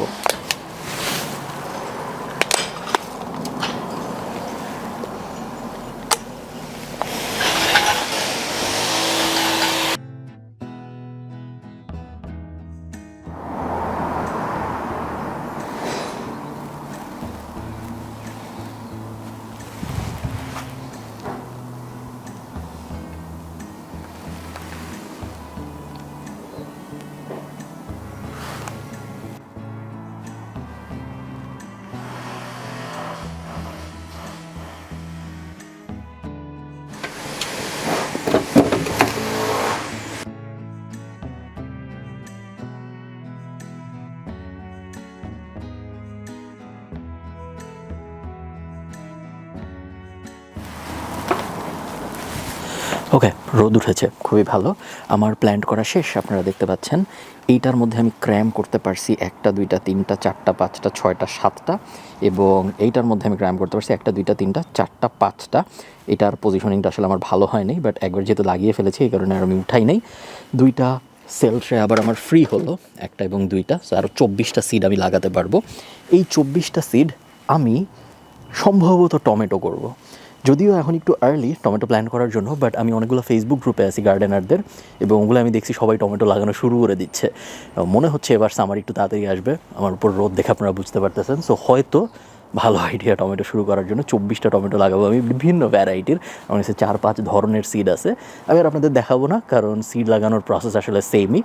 আপনাদের সাথে আমার দেখা হবে পরের আপডেটে। টাটা। হ্যালো সবাইকে, একটা নেগেটিভ আপডেট আছে, সেটা হলো আমার মনে হয় না আমরা আমাদের যে ইনিশিয়াল প্ল্যানটা ছিল গার্ডেনিংয়ের, যে আমরা বাইরে বেড লাগাবো এবং তারপরে বেডের মাধ্যমে গার্ডেনিং করব, ওই প্ল্যানটা সাকসেসফুল হবে বলে আমার মনে হয় না। তার কারণ আপনারা এখনই বুঝতে পারবেন। সো তীব্র স্নোফল হচ্ছে আমাদের, এবং আমাদের বেড পুরাটা ঢেকে গেছে, যেটা একটা সমস্যা, বাট এটা একমাত্র সমস্যা না। এর থেকেও বড় সমস্যা হলো, আমি এটা একটু সরাই, এর থেকেও বড় সমস্যা হলো আমাদের বেডে এখন পর্যন্ত 3 বা 4 বার আশপাশের বাসা থেকে বিড়াল টিড়াল এসে খুঁড়তেছে, কখনো কখনো বাথরুম করতেছে। শুধু বাথরুম করলে আমি খুব একটা অত বদার্ড হইতাম না, হ্যাঁ রাগ হইতাম, বাট খুব একটা কাঁদতাম না। বাট শুধু যে খুঁড়তেছে তা না, শুধু যে বাথরুম করতেছে তা না, খুঁড়তেছেও। এবং খোঁড়ার কারণে যে ব্যাপারটা হচ্ছে সেটা হলো গাছ সব ওলট পালট হয়ে যাচ্ছে। এবং আপনারা দেখতে পাচ্ছেন এইখানে এই মুহূর্তে তো অবশ্য স্নো, সো আমরা বেশি পেঁয়াজ টিয়াজ দেখতেই পারতেছি না, অল্প একটু দেখা যাচ্ছে। এবং এখানে কিন্তু লেটুস থাকার কথা, সব বরফের নিচে চাপা পড়ে গেছে। পিকলু খুবই স্যাড, কারণ পিকলুকে বাইরে আসতে দেওয়া হচ্ছে না স্নোয়ের মধ্যে। এখন আমি যেটা ভাবছি, আমি যেটা করব, এই বেডটা যেহেতু আছে, এই বেডটা এভাবেই থাক, বাকি সব কিছু আমি হয়তো কন্টেইনারে লাগাবো। লেটুস থেকে শুরু করে টমেটো, শসা, হাবিজাবি যাই আমি লাগাবো, সবই আমি চেষ্টা করবো এখন থেকে কন্টেইনারের ভিতরে লাগাইতে, কারণ বেডে লাগানোর প্ল্যানটা আমার ধারণা খুব একটা ফ্রুটফুল হবে না। আজকে স্নো পড়তেছে, সো এই কারণে আমি বাইরে আসছি। বেশ অনেকক্ষণ ধরে, সারা রাত ধরে স্নো পড়ছে। বাইরে একটা বিন গাছ ছিল, বিন গাছটা আমি ভিতরে ঢুকাই ফেলছি। যদিও আমি ইন্টারনেটে দেখছি যে বিন গাছের কিছু হয় না স্নো পড়লে, বা অনেক ঠান্ডা বিন গাছের কিছু হয় না, তারপরে রিস্ক নেইনি। একটা ইন্টারেস্টিং ঘটনা ঘটছে। ঘটনাটা একই সাথে একটু দুঃখের এবং তার সাথে একটু সুখেরও। দুঃখের তার কারণ একটা বিন গাছ মরে গেছে, এবং সুখের তার কারণ ওই বিন গাছে কিছু বিন ধরছে। আমি আপনাদের দেখাই। হঠাৎ করে একদিন আমি দেখি আমার এই 2টা বিন গাছেরই গাছ 2টা একদম শিকড় সহ উঠে আছে। আমি ঠিক শিওর না এটা কেন হয়েছে, আমার কোনো ধারণাই নেই এটা কেন হয়েছে। হতে পারে, আমার একটা হাইপোথিসিস যেটা, সেটা হলো বিন গাছ যত উপরে যায়, মাকলু হাই বলতেছে, বিন গাছ যত উপরে যায় সম্ভবত এই শিকড়টা টান খায়। কারণ যেহেতু বিন গাছ একটা পেঁচানো গাছ, এই যে বিভিন্ন জিনিস পেঁচায় পেঁচায় উঠতে থাকে, সো সম্ভবত এই শিকড়গুলো টান খায়। এটা আমি জানতাম না, জানলে আমি এখানে কোনো একটা কিছু দিয়ে সাপোর্ট দিয়ে রাখতাম। এবং 2টা গাছই পুরোপুরি উঠে গেছিলো। আমি তারপরে আবার এই 2টা গাছকে মাটির ভিতরে আবার বেসিক্যালি লাগিয়েছি। বাট এর পরের থেকেই পাতাগুলো, কেমন আপনারা দেখতে পাচ্ছেন, হলুদ হলুদ হয়ে যাওয়া শুরু করছে। যার মানে আমি ধরে নিচ্ছি এই বিন গাছটা সম্ভবত, এখানে অ্যাকচুয়ালি 2টা বিন গাছ ছিল, এই 2টা বিন গাছ সম্ভবত আর বাঁচবে না। ভালো ব্যাপার যেটা, সেটা হলো এই বিন গাছটা মরার আগে অনেকগুলো বিন প্রডিউস করছে। আপনারা দেখতে পাচ্ছেন এখানে অনেকগুলো বিন হয়েছে, উপরেও এখানেও অনেকগুলো বিন হয়েছে, নিচের দিকে অনেকগুলো বিন হয়েছে, 1টা 2টা 3টা, অনেক ওই পাশেও আরও অনেকগুলো বিন আছে। তো আমি এখন যেটা করব, আমি পুরো বিন গাছের যত বিন আছে সব হারভেস্ট করব।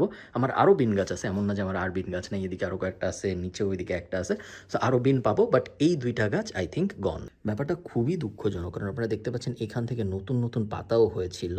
সেই গাছটা অ্যাটলিস্ট 100 বিন প্রডিউস করতো, সেখানে এখন হয়তো আমার 10-15টা বিনেই থেমে যেতে হবে। মাঝখানে কিছুদিন ভিডিও রেকর্ড করি নাই, এবং এই কারণে আপনাদের একটা আপডেট দেওয়া জরুরি। ফার্স্ট বেডটা বানানোর পরে আমি সেকেন্ড আরেকটা বেড বানিয়েছি। সেকেন্ড বেডটা ফার্স্ট বেডের মতো অত বড় না, সাইজে একটু ছোট, অ্যাকচুয়ালি হাফ ফার্স্ট বেডের থেকে। এবং ওইটা মাটি দিয়ে ফিল আউট করে আমি ওই সেকেন্ড বেডের ভিতরেও আলু লাগিয়েছি, এবং সামনের কিছু জায়গায় আমি অন্যান্য হাবিজাবি ভেজিটেবল লাগিয়েছি, যেহেতু সামনের ওই জায়গায় লাগানোর জন্য পর্যাপ্ত পরিমাণে আলু ছিল না। সেকেন্ড বেডটা লাগাবো নাকি লাগাবো না, সেকেন্ড বেডটা বানাবো নাকি বানাবো না, এটা নিয়ে কনফিউশন ছিল। আমি নিজেও অনেক ভেবেছি, আপনাদের বলেছিলাম যে হয়তো বানাবো না, বাট শেষ পর্যন্ত মনে হয়েছে যে বানানো উচিত। যেহেতু গার্ডেনিং করতেছি, পুরো একদম প্রপারলি মনে হয় করা উচিত, হাবিজাবি স্টাইলে না করে। অনেক বাতাস। রিমেম্বার আমরা চিটিং করেছিলাম আমাদের আলু, এবং আজকে আমাদের গার্ডেনিংয়ের মেজর কাজের লাস্ট দিন, কারণ আজকে আমরা এই চিটিং করা আলুগুলো লাগাবো। আপনারা দেখে বুঝতে পারতেছেন আলুগুলোর কি হয়েছে। গত 1-1.5 মাসে প্রত্যেকটা আলু স্প্রাউট করেছে, আলুর থেকে শিকড়ের মতো বের হয়েছে। এবং এই কারণেই এখন যখন আলুগুলো আমরা লাগাবো, তখন যেই যেই জায়গা থেকে শিকড় বের হয়েছে, এই জায়গাগুলোর থেকে আরেকটা করে আলু হওয়ার কথা, যতটুকু আমি থিওরি বুঝি। আমি আগে কখনো আলু লাগাইনি, এটা আমার ফার্স্ট টাইম। তো দেখা যায় কী হয়। একটু প্রবলেম হয়েছে যদিও। আমার ইনিশিয়াল প্ল্যান ছিল আমাদের এই ব্যাকইয়ার্ডের যে বিশাল বড় গাছটা আছে, এই গাছটার চারিদিক ধরে আমি আলু লাগাবো। তো ওই অনুযায়ী আমি আজকে খোঁড়া শুরু করেছি। আপনারা দেখতে পাচ্ছেন আমি মোটামুটিভাবে একটু খুঁড়েছিও আলু লাগানোর জন্য, কিন্তু একটু খোঁড়ার পরেই আমি দেখেছি এই বড় গাছটার শিকড়ে এই নিচের পুরা জায়গাটা একদম মাখামাখি হয়ে আছে। সো আমি এর থেকে বেশি খুঁড়তে গেলেই এই বড় গাছটার শিকড় আমি বেশিরভাগই কেটে ফেলবো, যেটা আবার আমি করতে চাই না। প্রবলেম হলো, এছাড়া আসলে আমার ব্যাকইয়ার্ডে আর কোনো জায়গা নেই যেখানে আমি সুন্দর করে আলু লাগাইতে পারবো। হ্যাঁ, আপনি বলতে পারেন এখানে খুঁড়ে ফেললেই তো হয়, বাট তাহলে অবশ্য সৌন্দর্য হানি হয়। আরেকটা অপশন ছিল, এরকম জায়গায় আমি আরেকটা বেড বসাবো। সো এই জায়গায় আরেকটা বেড বসানোর অপশন ছিল, বাট বেডের ক্ষেত্রে সমস্যা যেটা, সেটা হলো বেডের সাইজ আলুর জন্য পারফেক্ট না। একটা আলুর জন্য বেড আসলে আরও উঁচা হওয়া উচিত। এটা যেরকম একটা ভেজিটেবল বেড, এই ভেজিটেবল বেডের সাইজ এবং আলুর বেডের সাইজ সেম না। আলুর জন্য অ্যাটলিস্ট আই থিঙ্ক 16 ইঞ্চির থেকে 20 ইঞ্চির মতো ডেপথ লাগে, যেইটার বেড এই মুহূর্তে আমার কাছে নাই। হ্যাঁ, কেনা সম্ভব, বাট এই মুহূর্তে নাই এবং আমি চাচ্ছিও না করতে। আর তা না করে আমার অনলি আদার অপশন হইল কন্টেইনারে লাগানো বা বালতির মধ্যে লাগানো, যেটা হয়তো আমি করব যদি সিচুয়েশন ডিমান্ড করে। বাট আপাতত আমার পরিকল্পনা হলো আমি এই যে ট্রেঞ্চটা বানিয়েছি, এই ট্রেঞ্চটায় এইভাবে প্রত্যেক 8 ইঞ্চি গ্যাপ দিয়ে দিয়ে একটা করে আলু লাগাবো এবং দেখব তারপরে কি হয়। আমার মন বলছে এই প্রসেসটা আসলে খুব একটা ভালো কাজ করবে না এবং হয়তো আলুগুলো হবে না। যদি আমি লাগিয়েছি মোটামুটি 8 ইঞ্চির মতো গ্যাপ রেখে রেখে, কখনো কখনো আরেকটু বেশি, কিন্তু আমি এনাফ ডেপথ দিতে পারিনি, কারণ এই জায়গায় আসলে এর থেকে বেশি ডেপথ দেওয়া সম্ভব না এই গাছের শিকড়ের কারণে। এবং আমি জানি আলুর জন্য ডেপথ খুব ইম্পর্টেন্ট, সো একটা চান্স আছে যে আসলে হয়তো আলুগুলো হবে না। আপনারা যারা আলু বিষয়ে এক্সপার্ট, আপনারা আমাকে জানাইতে পারেন। আমার হাতে আসলে আর কোনো অপশন ছিল না, সো দেখা যাক, এটা একটা এক্সপেরিমেন্টাল কাজ বলা যেতে পারে। ওকে, আলু লাগানো শেষ। খুব একটা কনফিডেন্ট ফিল করতেছি না আমার পিছনের এই জায়গাটায় আলুগুলো লাগানো হয়েছে। বাট আরেকটা মজার কাজ করেছি আমি, সেটা হলো আমাদের সেকেন্ড ব্যাচের লেটুস হারভেস্ট, তৃতীয়বারের মতো লেটুস হারভেস্ট করলাম। এবং লেটুস হারভেস্ট ছাড়াও আমি ধনে পাতা বা স্প্রিং অনিয়ন বা মিন্ট এগুলো কিন্তু রেগুলারলি হারভেস্ট করে যাচ্ছি, যেগুলো আমি আপনাদের দেখাচ্ছি না, ওগুলো দেখানোর মতো কিছু না, র্যান্ডম হারভেস্ট।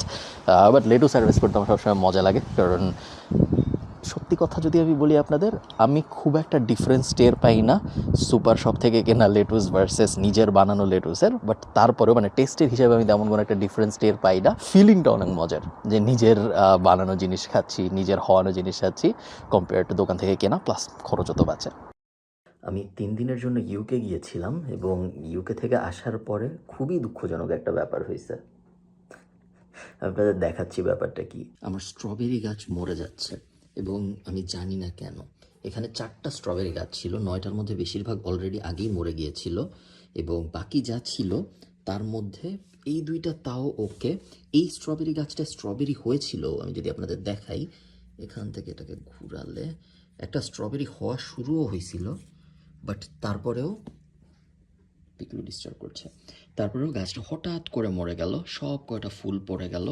এটা মরে গেছে, এটা প্রায় মরে যাচ্ছে এবং বাকি যে 2টা আছে এই 2টা আমার মনে হচ্ছে না বাঁচবে।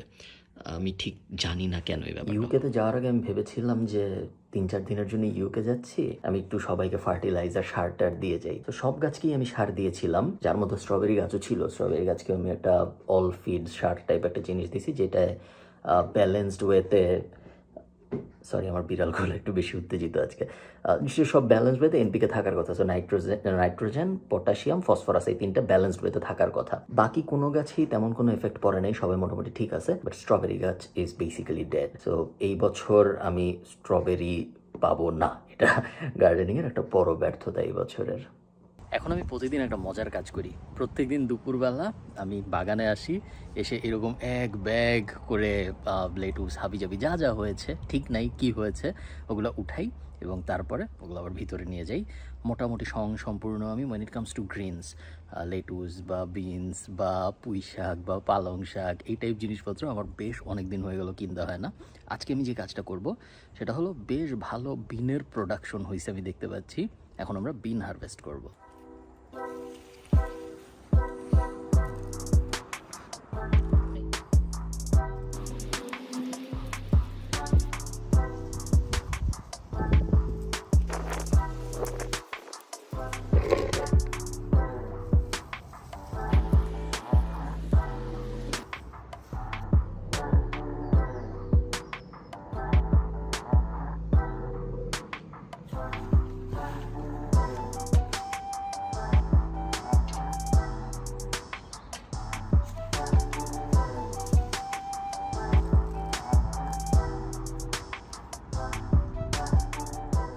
কুইকলি বাসার ভিতরে ঢুকলাম। একটা জিনিসের আপডেট আমি আপনাদের দিতে রেগুলারলি ভুলে যাই, যেটা আজকে ভুলবো না। শশা গাছ এই মুহূর্তে আমরা দেখতে পাচ্ছি 1টা 2টা 3টা, আর একটু নিচে যদি আমি পিছনে আছে 4টা এবং আরেকটু নিচে আছে আরেকটা, 5টা 6টা শশা গাছ এই মুহূর্তে হচ্ছে। আপনারা দেখতে পাচ্ছেন, আমি যদি একটু উপরে উঠাই ক্যামেরা, শশা গাছ ছাদ ছুঁয়ে গেছে।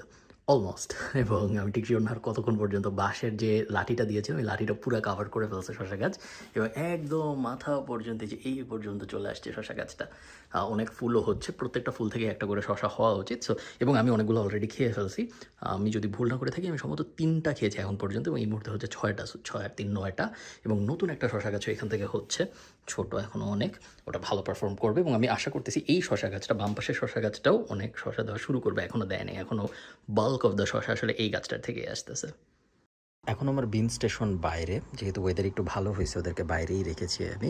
খুব একটা আহামরি ভালো রেজাল্ট আসতেছে তা না, এবং আপনারা দেখে বুঝতে পারতেছেন যে এখনও আসলে পোকা টোকা বেশ ভালোভাবেই আমার বিন খেয়ে ফেলতেছে। পোকা টোকা আমি মাঝে মধ্যে দেখি না তা না, পোকা ঠিক না, স্নেইল, স্লাগ এই টাইপ জিনিসপত্র, বাট দেখলেও আসলে মারতে ইচ্ছা করে না, কারণ ওগুলো নাকি এক একটা 10 বছর বাঁচে এবং শুধুমাত্র কিছু বিনের পাতা খাওয়ার জন্য আমি ওদের মেরে ফেলবো, ব্যাপারটা খুব একটা করতে মন চায় না। যাও, পোকা টোকা খাওয়ার পরেও আমাদের পর্যাপ্ত বিন হয়েছে, এখান থেকে দেখা যাচ্ছে যে অনেক বিন বের হচ্ছে। আপনারা দেখতে পারছেন নাকি আমি ঠিক শিওর না, বাট এখানে আমি হাত দিয়ে ধরে যদি দেখাই তাহলে আপনার বুঝতে সুবিধা হবে। এখানে অনেকগুলো বিন বের হচ্ছে এবং আমরা যদি এই সাইড থেকে দেখি তাহলে এইখানে অনেকগুলো বড় বড় বিন আসলে হয়ে গেছে অলরেডি। সো আমি কিছু বিন হারভেস্ট করবো এখন আমাদের সন্ধ্যার জন্য। প্রতিদিন সকাল দুপুরের দিকে এরকম একটা করে ব্যাচ আমি কাটতে পারতেছি। সবসময় এতগুলো হয় না, কখনো একটু কম হয়, কখনো একটু বেশি হয়, মানে আমার মনে হয় এনাফ আমার মতো একজনের জন্য যে আসলে বিন অত বেশি খায় এরকমও না। এবং এই পুরাটাই আসতেছে এই ছোট্ট একটা বিন গার্ডেন থেকে। দুই সাইডের আলুর ভেতরে এক সাইডের আলুর অবস্থা খুব একটা ভালো না, ওগুলো এখন উঠায় ফেলবো। এই আলুগুলোর অবস্থা খুবই ভালো, কিন্তু এই গাছের আশপাশে যে আলুগুলো লাগিয়েছিলাম সেই আলুগুলোর অবস্থা খুব একটা ভালো না। খেয়ে দেখা যাক কতগুলো আলু পাওয়া যায়, দেখা যাক এইটার কতটুকু আলু দিয়ে ভরানো সম্ভব হয়।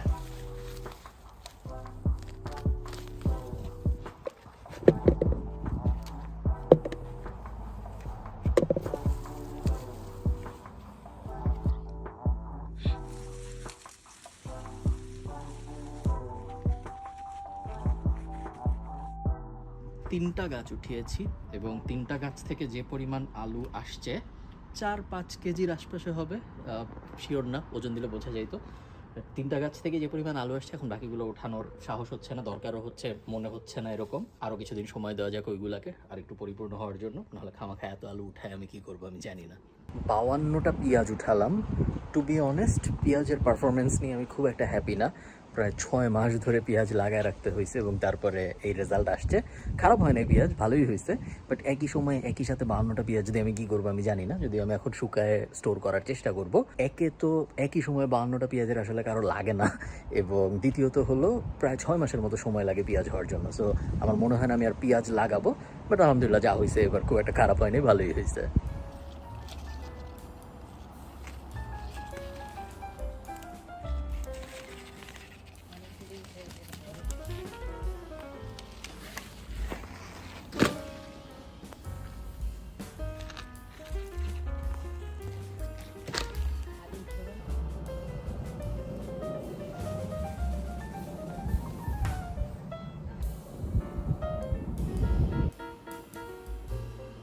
আমার ব্যাকইয়ার্ডের পিছনের স্টোরেজ এরিয়াটা এখন একটা পেঁয়াজের গুদামের মতো লাগতেছে।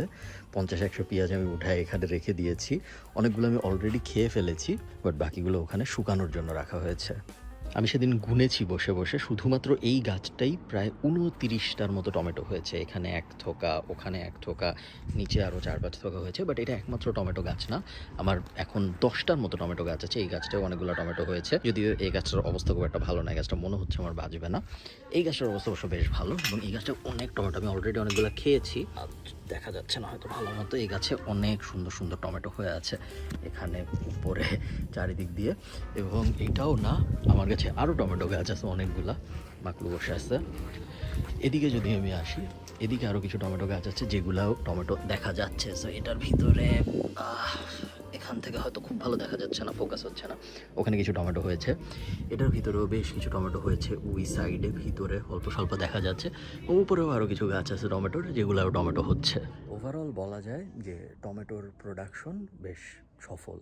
খুব ভালো লাগে দেখলে যে কি সুন্দর টমেটোর, একটু পরপর টমেটো আর গাছ। বাট টমেটোর গাছের লিস্টে আমার সবচেয়ে ফেভারিট আসলে এই গাছটা। এই গাছটা মারা যাচ্ছে, বাট মারা যাওয়ার আগে ও 1-150 টমেটো প্রডিউস করে গেছে, এখনও অনেক টমেটো আছে এটার ভিতরে। আমি যদি পাতা আপনাদের সরাসরি দেখানোর চেষ্টা করি, এই গাছটায় এই মুহূর্তে পাতার থেকে টমেটো বেশি এবং অনেক সবুজ হচ্ছে। এখানে এক ঝাঁক হয়েছে, এই পাশে এক ঝাঁক হয়েছে আমি দেখেছি, এই সাইডের নিচে আরেক ঝাঁক হয়েছে। হোপফুলি এই গাছটা আরও আমাকে 50-60টা টমেটো দিবে বিফোর ডাইং। আমি প্রায় 6 থেকে 8টা, আমার এক্স্যাক্টলি মনে নেই, মরিচ গাছ লাগিয়েছিলাম এবং মরিচ গাছের একটা কুইক আপডেট দেবো আজকের এই ভিডিওতে। এইটা আমার বেস্ট পারফর্মিং মরিচ গাছ। আপনারা দেখতে পাচ্ছেন যে এই মুহূর্তে এটা ক্যাপসিকাম ধরে আছে এবং এটা এত ভারী হয়ে গিয়েছিল যে এটা বাম দিকে হেলে পড়ে যাচ্ছিল, যেই কারণে আমার একটা বাঁশ দিয়ে ওকে সাপোর্ট দিতে হয়েছে। আমি একটু আগে গুনছি, একটা উপরের দিকে 2, 3, 4, 5, ওইদিকে আরও 2টা আছে। এই মুহূর্তে 7টা ক্যাপসিকাম আছে এটার ভিতরে, এখানে পাতার ভিতরে আরও কয়েকটা লুকানো আছে। আমি অলরেডি 3টা খেয়েছি, সো টোটাল 10টা ক্যাপসিকাম হয়েছে এই গাছটা থেকে। আশা করা যায় আরও কিছু হবে। এখানে 2টা মরিচ গাছ আছে যেই 2টার খুব ভালো ডেভেলপমেন্ট হয় নাই, ওদেরকে আমি এখন বড় পটে রিপ্লেস করবো দেখে নিয়ে আসছি। আমি আপনাদের এই সাইডটা একটু দেখাই। এই সাইডে আরও 4টা মরিচ গাছ আছে আমার। Again very similar story. মরিচ গাছই একমাত্র গাছ যেই গাছে আমার বেশ পোকার উপদ্রব ফেস করতে হয়েছে, যেটা আমার অন্য কোনো গাছে হয় নাই। এবং এই কারণে আমি যে এখান থেকে বাগ ক্লিনার কিনে চেষ্টা করছি ম্যানেজ করার জন্য। আমরা এখনও দেখতে পারবেন যে পোকার দাগ টাগ দেখা যাচ্ছে। অন্য কোনো গাছে আমার এরকম পোকার উপদ্রব হয় নাই, আমি জানি না কেন। আপনারা যারা গাছগাছালির ব্যাপারে এক্সপার্ট তারা আমাকে জানাবেন। সো এখানের মরিচ গাছগুলো আসলে তেমন দেখার কিছু নাই। ছোট ছোট কিছু মরিচ হচ্ছে, নর্মাল মরিচ গাছ এটা। এই যে এখানে একটা হয়তো অনেকখানি বের হয়েছে। আমি আপনাদের মরিচ গাছ নিয়ে একটা ইন্টারেস্টিং জিনিস দেখাবো, বাট তার আগে এখানে আমার বিন গাছের অবস্থায় যে আবার নতুন বিন হচ্ছে। অলরেডি অনেকবার খাওয়া হয়েছে বিন গাছ, নতুন আলুও হচ্ছে, অলরেডি অনেক আলু খাওয়া হয়েছে। এখান থেকে এই গাছটা থেকে মরিচ অনেকগুলো বের হয়েছে, আপনারা দেখতে পাচ্ছেন, 1, 2, 3, 4টা। বাট মরিচ গাছের সবচেয়ে ইন্টারেস্টিং ব্যাপার এটা না। মরিচ গাছের সবচেয়ে ইন্টারেস্টিং ব্যাপার হলো, আমি যদি এইভাবে আপনাদের দেখাই, এই দূরের যে গাছটা আপনারা দেখতে পাচ্ছেন আমাদের রান্নাঘরের সাথে একদম ঠেস দিয়ে রাখা, এই গাছটা আমি এবার বাংলাদেশ থেকে আসার সময় একটা মরিচ গাছের চারার প্যাকেট নিয়ে আসছিলাম। বগুড়ার মরিচ গাছ, প্যাকেটের গায়ে লেখা ছিল বগুড়ার ঝাল মরিচ। তো বগুড়ার ঝাল মরিচ আমি অনেকগুলো লাগাইছি, কয়েকটা অনেক বড় হয়েছে, কয়েকটা হয়নি। বাট এইটা কেন জানি গাছ হিসেবে ভয়ঙ্কর বড়।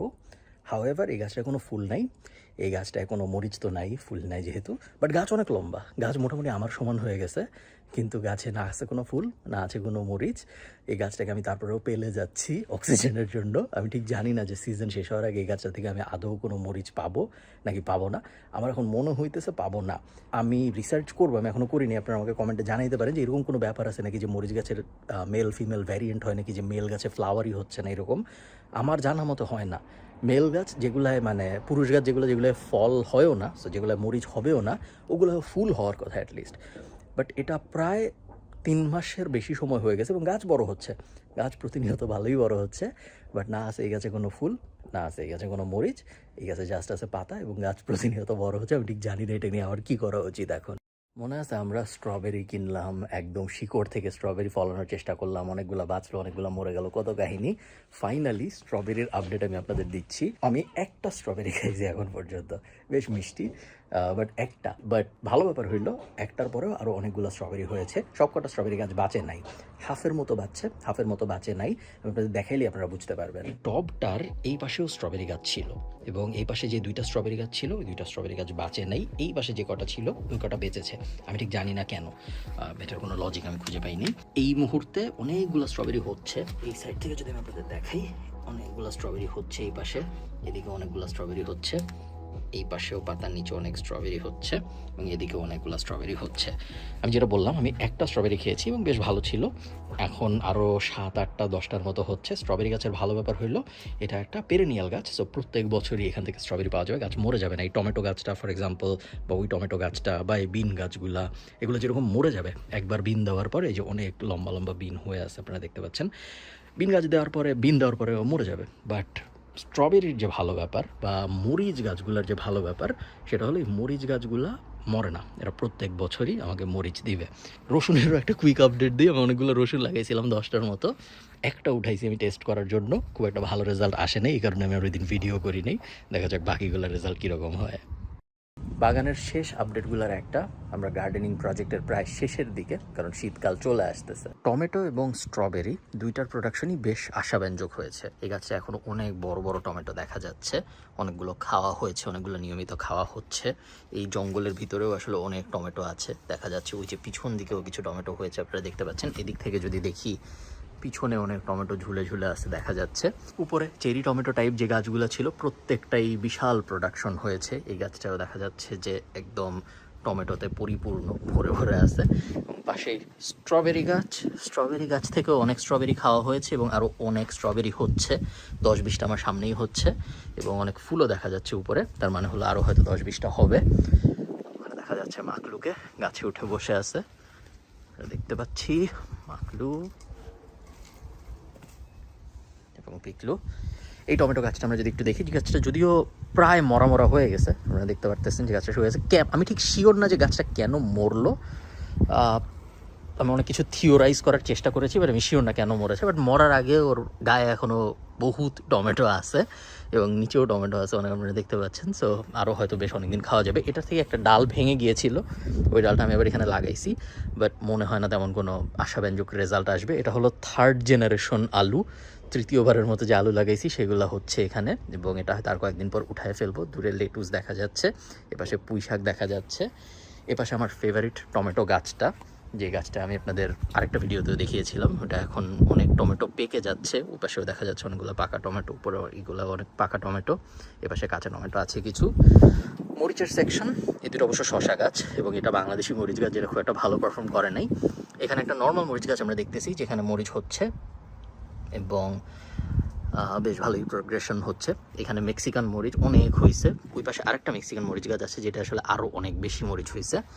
এই ক্যাপসিকাম গাছটা আপনারা দেখছেন যেখানে ক্যাপসিকাম হয়ে আছে, অনেকগুলো অলরেডি খেয়েছি আমি। এবং এর বাইরে যদি গার্ডেনের একটা আরও কুইক ওভারভিউ আমরা নেওয়ার চেষ্টা করি, লেটুস আমি একটু দেখালাম। এখানে সুইট কর্ন অনেকগুলো লাগানোর পরে একটা বেঁচেছে, বাকিগুলো মরে গেছে। যেটা বেঁচেছে সেটাও যে খুব ভালো পারফর্ম করতেছে এরকম না। রসুনেরও একটা আপডেট দিই, 10টা রসুন গাছ লাগিয়েছিলাম, তার মধ্যে 2টা বা 3টা উঠাইছি আমি, খুব বড় হয় নাই, পিংপং বলের সাইজের রসুন হয়েছে। এই রসুন গাছটা এবং এই রসুন গাছটা এখনও উঠাই নাই, এগুলোকে আরেকটু বড় হওয়ার সুযোগ দিচ্ছি। এই দুইটা যেদিন উঠাবো আমি চেষ্টা করবো আপনাদের দেখাতে যে কীরকম হয় রসুন গাছগুলোর প্রগ্রেস। বাট রসুনের খুব একটা ভালো রেজাল্ট হয় নাই, if I am being honest. এইদিকে যদি আরেকবার আসি, উপরেও তো টমেটো আছে দেখালাম একটু আগে। 2nd এবং 3rd জেনারেশনের বিন প্রোডাকশন শুরু হয়েছে, যে এটা কিন্তু একটা বিন, আপনারা দেখতে পাচ্ছেন হয়তো, এটা একটা বিন গাছ। সেই বিন গাছের ভিতরে টমেটোর মাঝখান থেকে আবার বিন হচ্ছে। বিন খুব একটা খাওয়া হয় নাই, বাট বিন হচ্ছে, এই ব্যাপারটা দেখতে অনেক মজা লাগছে। অনেক বিন আছে যেগুলো গাছেই মারা গেছে, যেমন এই যে এই বিনটা ফর এক্সাম্পল, এটা খাই নাই। অনেক বিন আছে যেগুলো আসলে খাওয়াই হয় নাই, গাছেই হয়েছে, তারপর গাছেই মারা যাচ্ছে, বাট দেখতে বেশ ভালো লাগছে। এটা গার্ডেনিংয়ের লাস্ট আপডেট, আই প্রমিস। এরপর আর কোনো ভিডিও হবে না, এটাই কনক্লুশন। আমি আপনাদের গার্ডেনের বর্তমান অবস্থা দেখাবো এবং তারপরে গার্ডেনিং প্রজেক্ট থেকে আমার কিছু রিয়েলাইজেশন আপনাদের সাথে শেয়ার করব এবং তারপরে ফিউচার থটস। আমি এই বছর যত টমেটো হারভেস্ট করেছি এবং যত টমেটো খেয়েছি, আমার মনে হয় না আমি আমার জীবনে জন্মর থেকে এই পর্যন্ত যোগ দিলে তত টমেটো একবারে দেখছি বা একবারে হারভেস্ট করছি। এত টমেটো আমি কখনো দেখিনি। এবং আমার যদি হিসাব করতে হয়, আমার ধারণা আমি অ্যাটলিস্ট 300-400 টমেটো হারভেস্ট করেছি। এবং অ্যাকচুয়ালি এখনও শেষ হয় নাই, এখনও অনেক টমেটো আছে। আমি যদি আপনাদের এই গাছটা দেখাই, এই গাছটা ভরা এখনও টমেটো, অনেক সবুজ টমেটোও আছে, অনেক কমলা টমেটোও আছে, এখনও সব কটা লাল হয় নাই। এবং এই গাছের টমেটোগুলোও সামনে আমি খাবো, ওয়েট করতেছি পুরোপুরি লাল হওয়ার। এইখানে যদি আপনাদের দেখাই, এই গাছটায় বড় বড় সবুজ টমেটো আছে, এগুলোর কোনোটাও এখনও লাল হয় নাই। অনেক অনেক টমেটো এই পাশে আছে, ওই পাশে আছে, এই দিকেও আছে। আমি যদি এদিকে চলে আসি, এখানেও আপনারা দেখতে পারবেন আরেকটা টমেটো গাছ, যেটার গায়ে চেরি টমেটো দিয়ে ভরা, এবং এটারও এই টমেটোগুলো একসময় লাল হবে, যেগুলো আমি খাবো। এই পাশে যদি চলে আসি, আরেকটা আপনারা দেখতে পারবেন টমেটো গাছ, যেটার গায়ে বেসিক্যালি টমেটো দিয়ে ভরা। ওইদিকে যদি আমি যাই, এখানেও আপনারা দেখতে পারবেন যে এগুলো সব টমেটো। এবং এপাশে যদি আসি, এই গাছটা পড়ে আছে, দুঃখিত, বাট এই গাছটার ভিতরে আপনারা দেখতে পাচ্ছেন টমেটোর কোনো শেষ নাই। আমি আসলে টমেটো হিসাব করে লাগাই নাই, আমি সম্ভবত বেশি লাগাই ফেলছি। কিছু গাছ মারাও গেছে, অ্যাকচুয়ালি সব যে টমেটো হয়েছে এরকম না, অনেকগুলো গাছ মারা গেছে। বাট তারপরে এত টমেটো হয়েছে, আমার পক্ষে, এলাকার পাখিদের পক্ষে, সবাই মিলেও আসলে এই টমেটো শেষ করা সম্ভব হয় নাই। এখানে তো আমি আপনাদের শুধু লাইভ সিচুয়েশনটা দেখাইলাম বর্তমানের, যখন আমাদের গার্ডেনিং প্রজেক্ট প্রায় শেষ। বাট গত 2-2.5 মাস ধরে প্রচুর টমেটো খাওয়া হয়েছে এবং এখনও ফ্রিজে অনেক টমেটো রাখা, 4-5 কেজি টমেটো এখনও ফ্রিজে রাখা আছে। সো ভয়ঙ্কর অবস্থা, but tomato is a big success. Strawberry গাছটা একবার বাঁচা একবার মরা এরকম একটা ফেজের মধ্যে দিয়ে গিয়েছে, বাট ফাইনালি স্ট্রবেরি গাছ থেকেও আসলে আমরা অনেক স্ট্রবেরি খেতে পেরেছি। এখনও আপনারা দেখছেন অনেকগুলো স্ট্রবেরি হয়ে আছে এবং গাছটা বেশ ভালোই পারফর্ম করছে। গাছটার এই অর্ধেকই আসলে বেঁচে আছে, ওই অর্ধেক বেঁচে নাই। এটা একটা বড় টব, বাট টবের ওই অর্ধেকে আসলে কোনো গাছ নাই। স্ট্রবেরি গাছ থেকে আমার ধারণা আমরা 30, 40, 50টার মতো স্ট্রবেরি খেয়েছি। গুড। আজকে আবার টেম্পারেচার 0-র নিচে চলে যাওয়ার কথা এবং এই কারণে আমি মরিচ গাছটা সবার ভিতরে এনে রাখছি। ভিতরে আমি আপনাদের মরিচ গাছের আপডেট দিচ্ছি। পিকলু গভীর ঘুমে, মাকলু এখানে বসে আছে। মরিচ গাছের মধ্যে প্রথমে আমরা দেখবো এটা বেশ ভালো পারফর্ম করছে। অনেক মরিচ আপনারা দেখতে পাচ্ছেন ধরে আছে। আমি ঠিক গুনি নাই, আমি তো পাগল না, বাট 30, 40, 50টা মরিচ হবে এই গাছে। গাছ ভরা মরিচ। সেকেন্ড এটা আরেকটা ভ্যারাইটি ছিল এবং বাংলাদেশে একমাত্র মরিচ গাছ এটা, যেটা আমি হয়তে পেরেছি এবার, অন্যগুলো হয়নি। অনেক ফুল এখনও আছে, তো আশা করা যায় আরও অনেক মরিচ হবে। আমরা যদি এখানে আসি, এটা একটা মেক্সিকান মরিচ গাছ, এটাও বেশ ভালো পারফর্ম করেছে। অনেক মরিচ হয়েছে আপনারা দেখতে পাচ্ছেন এবং উপরে আরেকটা মরিচ গাছ আছে যেটাও আমরা দেখতে পাচ্ছি লাল মরিচ হচ্ছে, বেশ সুন্দর লাগতেছে। এপাশে যদি আপনারা দেখেন, এপাশে একটা ক্যাপসিকাম গাছ আছে। এটার থেকেও আমি অনেকগুলো ক্যাপসিকাম খেয়েছি এবং এখনও অনেকগুলো আছে যেগুলো সামনে আমি খাবো। হলুদ এবং লাল হওয়ার জন্য অপেক্ষা করতেছি। এবং এই মাঝখানে যে ছোট মরিচ গাছটা, এই মরিচ গাছটা এখনও কোনো মরিচ হয় নাই। আমি আশা করতেছি খুব তাড়াতাড়ি এটার মধ্যেও মরিচ দেখা যাবে। সো হ্যাঁ, মরিচ আমার পর্যাপ্ত হয়েছে এবং মরিচ নিয়ে কোনো অভিযোগ নাই। 100, 200, 300, 400 মরিচ তো অ্যাটলিস্ট হয়েছে এবং অনেক দিন হয়ে গেছে আমি মরিচ কিনি না, আমি পেঁয়াজ কিনি না, আমি লেটুস কিনি না, আমি আলু কিনি না, আমি রসুন কিনি না, আমি টমেটো কিনি না, আমি শসা কিনি না, ধনেপাতা কিনি না, পার্সলে কিনি, এগুলো সব অনেক দিন ধরে আছে এবং মরিচ গাছ নিয়ে আশানুরূপ রেজাল্ট, তেমন কোনো সমস্যা নাই। বাংলাদেশ থেকে যে মরিচের সিড এনেছিলাম, বগুড়ার মরিচ, সেই বগুড়ার মরিচের গাছও ফাইনালি বের হয়েছে। একটু দেরি হয়েছে, বাট ফাইনালি বেশ বড় হয়েছে এবং ফুলও আসছে।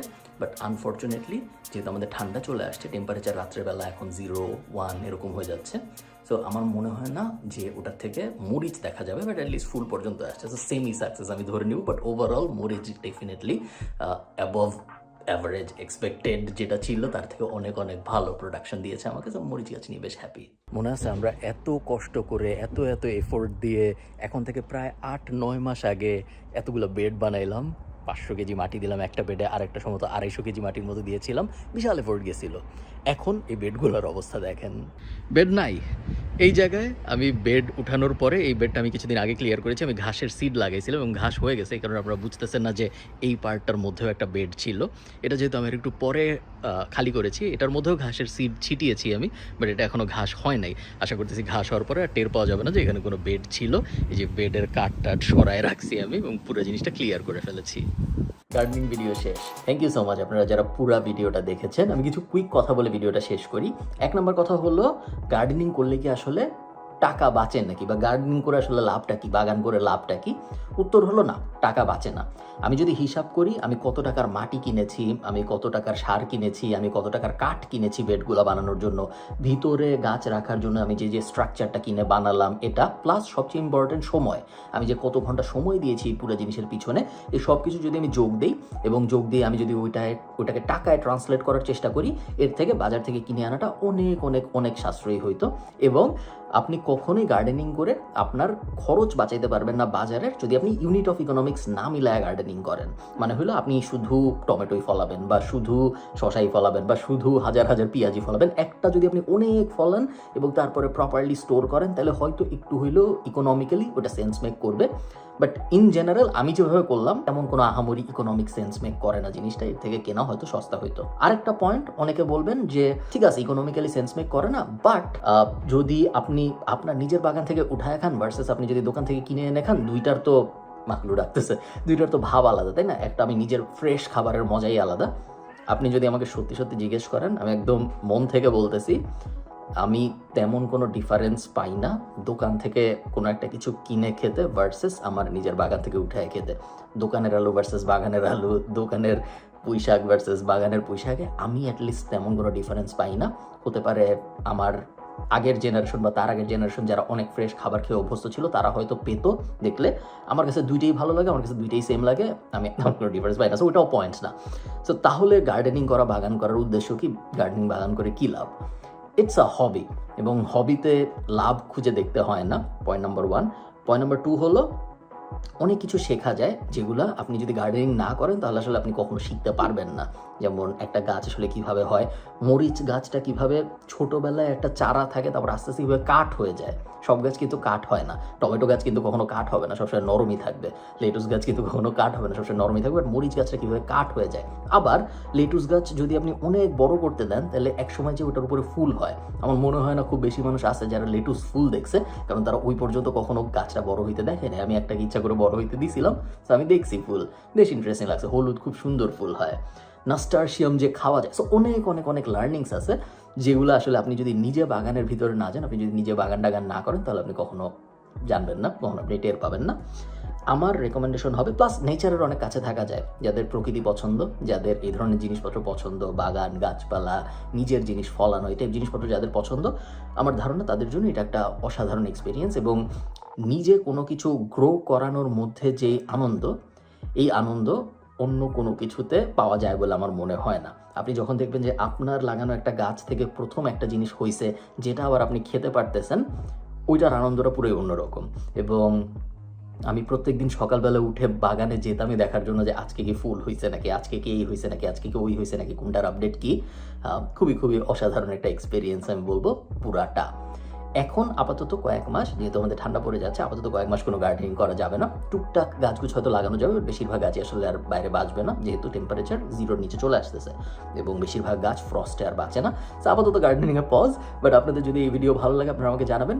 নতুন বছরে আমরা আবার নতুন করে আরেকটা গার্ডেনিং প্রজেক্ট শুরু করবো। ভালো থাকেন সবাই। Once again thanks so much এই ভিডিওটা দেখার জন্য। আপনাদের সাথে আমার দেখা হবে পরের কোনো একটা ভিডিওতে। টাটা।